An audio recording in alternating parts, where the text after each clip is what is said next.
বাসররাত নামটা শুনলেই অনেকের মনে লজ্জা, উত্তেজনা, কৌতূহল আর সমাজের বানানো নানান গল্প ঘুরে বেড়ায়। কিন্তু আসল সত্য কেউ বলে না, কারণ মানুষ মনে করে বাসররাত মানেই কোনো নির্দিষ্ট কাজ, কোনো নির্দিষ্ট প্রত্যাশা। অথচ সত্য হল, বাসররাত জীবনের সবচেয়ে সংবেদনশীল, কোমল ও দায়িত্বশীল মুহূর্তগুলোর একটি, যা শুধুমাত্র ভালোবাসা, সম্মান, বোঝাপড়া এবং মানসিক নিরাপত্তার ওপর দাঁড়িয়ে থাকে। এই রাতকে নিয়ে যত ভুল ধারণা আছে, তার চেয়ে বেশি প্রয়োজন পরস্পরের প্রতি মানবিকতা, ধৈর্য এবং বিশ্বাস। বাসর রাতের গল্প কেউ বলে না, কারণ সমাজ শেখায় এই রাতে একটিমাত্র প্রমাণ, একটিমাত্র ঘটনা, একটিমাত্র চাপ। কিন্তু সমাজ শেখায় না এই রাতে কিভাবে একজন মানুষকে সম্মান করতে হয়, কিভাবে তার মানসিক ভয় দূর করতে হয়, বা কিভাবে নতুন জীবনের প্রথম ধাপটিকে সুন্দর করে তুলতে হয়। সমাজ বলে এতটুকুই, কিছু ঘটলেই সমস্যা, আবার কিছু না ঘটলেই সমস্যা। অথচ বাস্তবতা হলো, বাসর রাত কোনো পরীক্ষা নয়, কোনো প্রতিযোগিতা নয়, কোনো শর্ত নয়। এটি দুজন মানুষের হৃদয়কে কাছাকাছি নিয়ে আসার প্রথম ধাপ। এই রাতের সবচেয়ে গুরুত্বপূর্ণ অংশ হলো কথা বলা। অনেকেই ভাবে বাসর রাতে লজ্জায়, চাপে বা অস্বস্তিতে কথাই বলা হয় না। কিন্তু আসল সত্য হলো, এই রাতে পরস্পরের সাথে ভালোভাবে কথা বলা, নিজেদের অনুভূতি খোলামেলা বলা, ভরসা এনে দেওয়া, এগুলোই সম্পর্কের ভিত্তি আরও দৃঢ় করে। নতুন জীবনে প্রবেশ করার আগে দুইজন মানুষ যখন একে অপরের ভয়, চাপ, প্রত্যাশা এবং স্বপ্নের কথা শুনতে পারে, তখনই সম্পর্ক সত্যিকারের হয়। বাসর রাত মানেই শারীরিক কিছু ঘটতেই হবে, এ ধারণাটি ভুল। এই রাত মানে বোঝাপড়া ঘটবে, এটাই সত্য। অনেক মেয়ের মনে এই রাতে ভয় থাকে, যেন তাকে বিচার করা না হয়, যেন তাকে কষ্ট দেওয়া না হয়, যেন প্রত্যাশার বোঝা তাকে না চাপে। ছেলেদের মনেও থাকে টেনশন, কিভাবে আচরণ করবে, কিভাবে নতুন মানুষটিকে নিরাপদ অনুভব করাবে। তাই এই রাতের প্রথম শিক্ষা সম্মান। নতুন জীবনের শুরুতে একজন মানুষকে সম্মান দেওয়া মানে পুরো জীবনকে সম্মানের রঙে রাঙিয়ে দেওয়া। মানুষের শরীর নয়, হৃদয়কে স্পর্শ করাই প্রথম দায়িত্ব। বাসর রাতের আরেকটি সত্য, এই রাতে তাড়াহুড়ো করা উচিত নয়।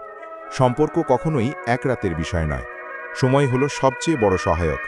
অনেক সময় দুজনই নার্ভাস থাকে, প্রথম দিন কোনো কিছু হওয়া একদমই স্বাভাবিক নয়। সম্পর্ককে সময় দিলে তা আরও সুন্দর, আরও বিশ্বাসযোগ্য হয়ে ওঠে। যে সম্পর্ক সময় নিয়ে গড়ে ওঠে, তা দীর্ঘস্থায়ী ও সুখের হয়। তাই এই রাত কাউকে জোর করার রাত নয়, বরং কাউকে অনুভব করার রাত। বাসর রাতের গল্প কেউ বলে না, কারণ তারা লুকিয়ে রাখে দায়িত্বের কথা। কিন্তু সত্য হলো, এই রাতেই প্রথম দায়িত্ব শুরু হয়, একজন অন্যজনের জীবনে নিরাপত্তা ও ভালোবাসা এনে দেওয়ার। যদি কোনোদিন স্ত্রী কাঁদে, ভয় পায় বা নিজের কথা প্রকাশ করতে না পারে, তাকে সময় দিতে হবে, বুঝতে হবে। যদি স্বামী চুপচাপ থাকে, নিজের কথা বলতে না পারে, তাকে উৎসাহ দিতে হবে। এভাবেই সম্পর্কের প্রথম দিনটি হয়ে ওঠে অনন্য। বাসর রাত শেখায়, ভালোবাসা কোনো শরীরের বন্ধন নয়, ভালোবাসা হলো দুইটি হৃদয়ের চুক্তি। যেদিন দুইজন মানুষ একে অপরকে নিজস্ব রূপে গ্রহণ করতে শেখে, সেদিনই প্রকৃত ভালোবাসার জন্ম হয়। এই রাতের মূল সৌন্দর্য হলো বিশ্বাস। যদি বিশ্বাস জন্মায়, তবে পুরো জীবন সহজ হয়ে যায়। যদি এই রাত চাপ বা জোর করে কাটে, তবে সম্পর্কের শুরুটাই ভুল জায়গায় দাঁড়িয়ে যায়। বাসর রাতের আরেকটি গুরুত্বপূর্ণ দিক মানসিকতা। আমরা অনেক সময় শারীরিক সম্পর্ককে বড় করে দেখি, কিন্তু মানসিক সম্পর্ককেই মূল্য দিতে ভুলে যাই। এক রাতের অনুভূতি, গল্প, হাসি, লজ্জা, ভরসা, এসবই মানুষকে সারা জীবন ধরে রাখে। এক বাক্য, আমি তোমাকে সম্মান করি, এই বাক্যই একটি মেয়েকে সারা জীবনের নিরাপত্তা দিতে পারে। একটি বাক্য, তুমি ভয় পেও না, আমি তোমার পাশে আছি, এটাই হয় প্রকৃত ভালোবাসার শুরু।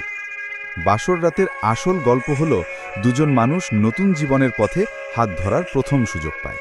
তারা সিদ্ধান্ত নেয় কেমন করে তারা একে অপরকে সারা জীবন দেখবে, বুঝবে এবং ভালোবাসবে। এই রাতে যদি শ্রদ্ধা, কোমলতা ও ধৈর্য থাকে, তবে পুরো জীবনটাই আনন্দময় হয়ে ওঠে। আর যদি এই রাত বোঝাপড়ার হয়, তাহলে পরের প্রতিটি রাত হয়ে ওঠে সুখের। শেষ কথা, বাসর রাত কোনো কামনার রাত নয়, এটি হলো দায়িত্বের রাত, হৃদয়ের রাত। দুজন মানুষের একসাথে নতুন জীবন গড়ার প্রথম অধ্যায়। যে দম্পতি এই রাতটা ভালোভাবে সঠিক বোঝাপড়ায় কাটায়, তাদের সম্পর্ক হয় আরও গভীর, আরও মজবুত, আরও সত্যিকারের। বাসর রাতের গল্প কেউ বলে না, কিন্তু সত্য হলো, এই রাত জীবন বদলে দেওয়ার ক্ষমতা রাখে। যেখানে সম্মান আছে, সেখানে ভালোবাসা নিজে থেকেই জন্ম নেয়।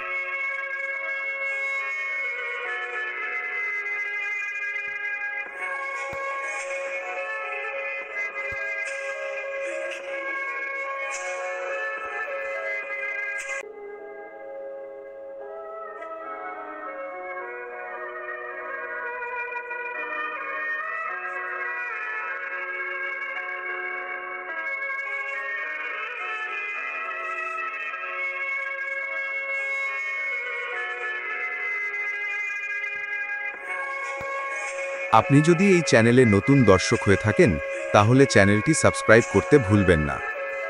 আপনি যদি এই চ্যানেলে নতুন দর্শক হয়ে থাকেন তাহলে চ্যানেলটি সাবস্ক্রাইব করতে ভুলবেন না।